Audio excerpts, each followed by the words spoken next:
Welcome back to The Bible in a Year, where we journey through the scriptures one day at a time. I'm your host, Elijah Brooks, and together we'll uncover the timeless truths, stories, and mysteries that guide our faith. As we open the sacred pages and delve into God's Word, let's approach it with open hearts and receptive minds. Genesis chapters 4 through 7. The man knew Eve, his wife. She conceived and gave birth to Cain and said, "I have gotten a man with Yahweh's help." Again she gave birth to Cain's brother Abel. Abel was a keeper of sheep, but Cain was a tiller of the ground. As time passed, Cain brought an offering to Yahweh from the fruit of the ground. Abel also brought some of the firstborn of his flock and of its fat. Yahweh respected Abel and his offering, but he didn't respect Cain and his offering. Cain was very angry, and the expression on his face fell. Yahweh said to Cain, "Why are you angry? Why has the expression of your face fallen? If you do well, won't it be lifted up? If you don't do well, sin crouches at the door. Its desire is for you, but you are to rule over it." Cain said to Abel, his brother, "Let's go into the field." While they were in the field, Cain rose up against Abel, his brother, and killed him. Yahweh said to Cain, "Where is Abel, your brother?" He said, "I don't know. Am I my brother's keeper?" Yahweh said, "What have you done? The voice of your brother's blood cries to me from the ground. Now you are cursed because of the ground, which has opened its mouth to receive your brother's blood from your hand. From now on, when you till the ground, it won't yield its strength to you. You will be a fugitive and a wanderer in the earth." Cain said to Yahweh, "My punishment is greater than I can bear. Behold, you have driven me out today from the surface of the ground. I will be hidden from your face, and I will be a fugitive and a wanderer in the earth. Whoever finds me will kill me." Yahweh said to him, "Therefore whoever slays Cain, vengeance will be taken on him sevenfold." Yahweh appointed a sign for Cain, so that anyone finding him would not strike him. Cain left Yahweh's presence and lived in the land of Nod, east of Eden. Cain knew his wife. She conceived and gave birth to Enoch. He built a city and named the city after the name of his son, Enoch. Irad was born to Enoch. Irad became the father of Mehujael. Mehujael became the father of Methushal. Methushal became the father of Lamech. Lamech took 2 wives. The name of the first one was Ada, and the name of the second one was Zillah. Ada gave birth to Jabal, who was the father of those who dwell in tents and have livestock. His brother's name was Jubal, who was the father of all who handle the harp and pipe. Zillah also gave birth to Tubal-Cain, the forger of every cutting instrument of bronze and iron. Tubal-Cain's sister was Naamah.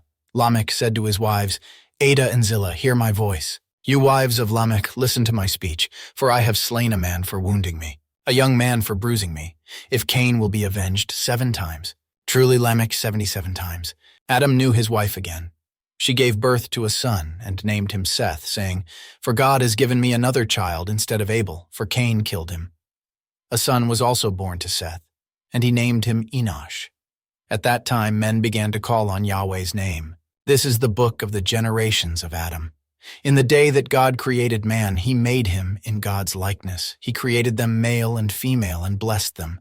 On the day they were created, he named them Adam. Adam lived 130 years and became the father of a son in his own likeness, after his image, and named him Seth. The days of Adam after he became the father of Seth were 800 years, and he became the father of other sons and daughters. All the days that Adam lived were 930 years, then he died. Seth lived 105 years, then became the father of Enosh.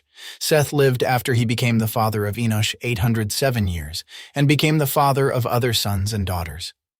All of the days of Seth were 912 years, then he died. Enosh lived 90 years and became the father of Kenan.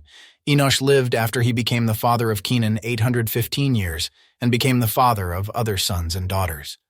All of the days of Enosh were 905 years, then he died.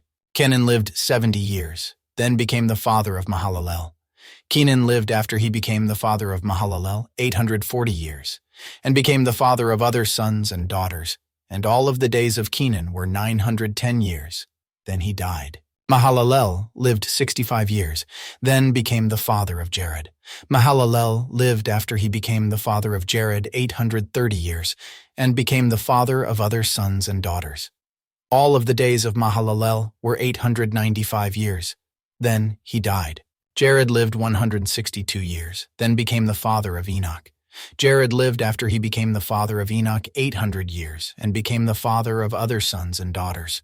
All of the days of Jared were 962 years, then he died. Enoch lived 65 years, then became the father of Methuselah.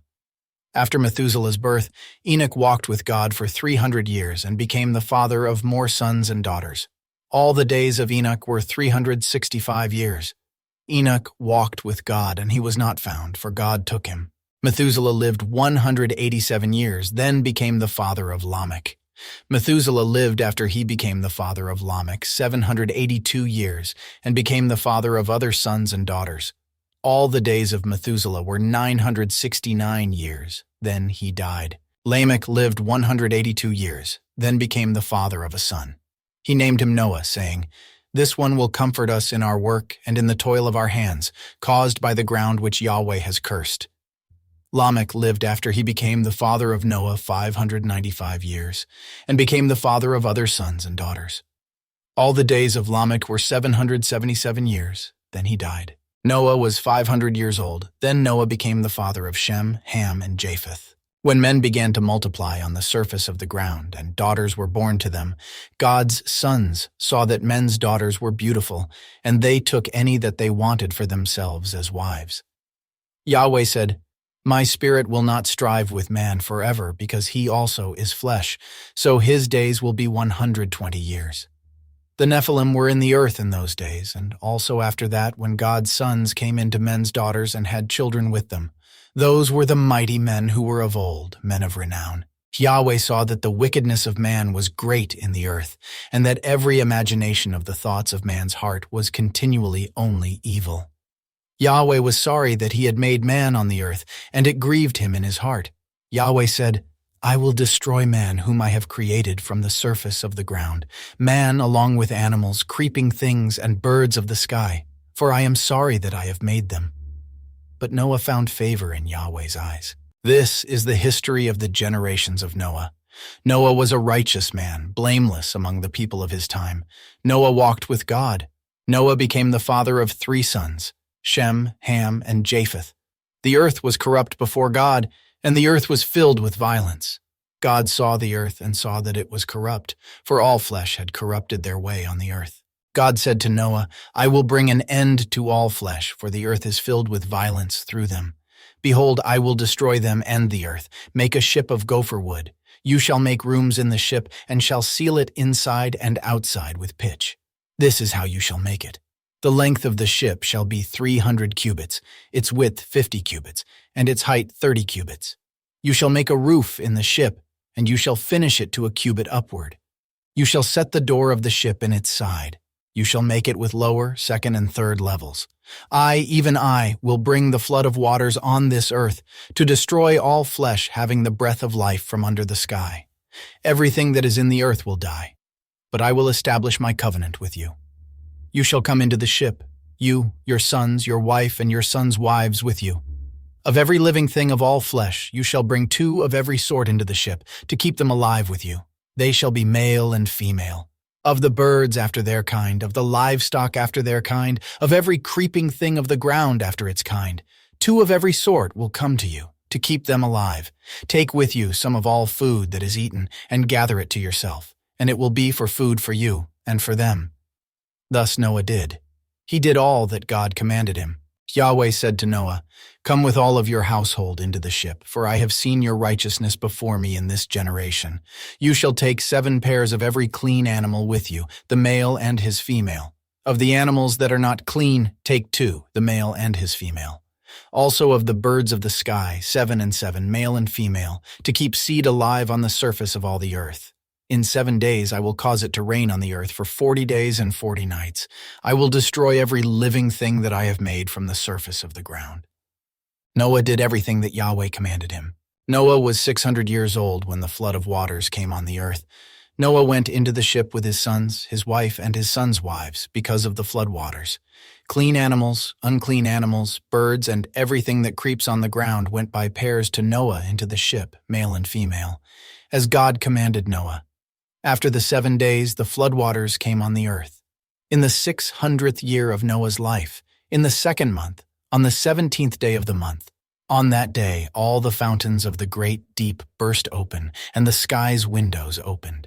It rained on the earth 40 days and 40 nights. In the same day, Noah and Shem, Ham, and Japheth, the sons of Noah, and Noah's wife and the 3 wives of his sons with them, entered into the ship. They and every animal after its kind, all the livestock after their kind, every creeping thing that creeps on the earth after its kind, and every bird after its kind, every bird of every sort. Pairs from all flesh, with the breath of life in them, went into the ship to Noah. Those who went in male and female of all flesh, as God commanded him. Then Yahweh shut him in. The flood was 40 days on the earth. The waters increased and lifted up the ship, and it was lifted up above the earth. The waters rose and increased greatly on the earth, and the ship floated on the surface of the waters. The waters rose very high on the earth. All the high mountains that were under the whole sky were covered. The waters rose 15 cubits higher, and the mountains were covered.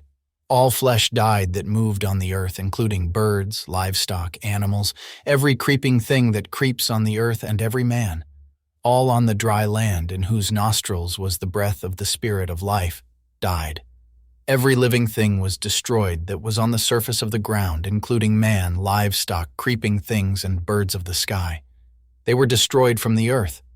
Only Noah was left, and those who were with him in the ship. The waters flooded the earth 150 days.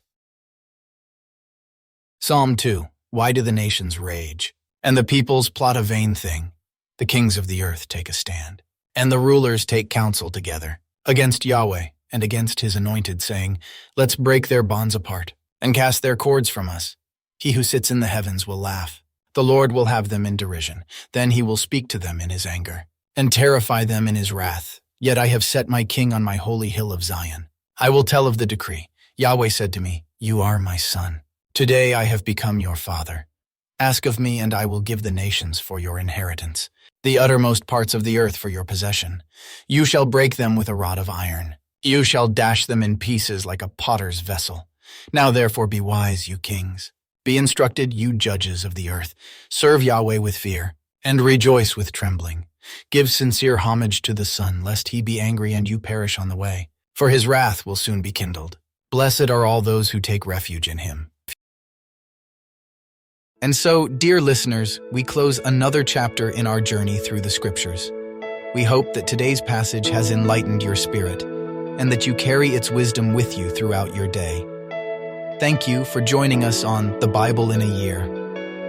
Remember, the Word of God is a light unto our path, guiding us, inspiring us, and drawing us closer to Him with every verse. We invite you to join us again tomorrow as we continue our exploration of the Holy Bible.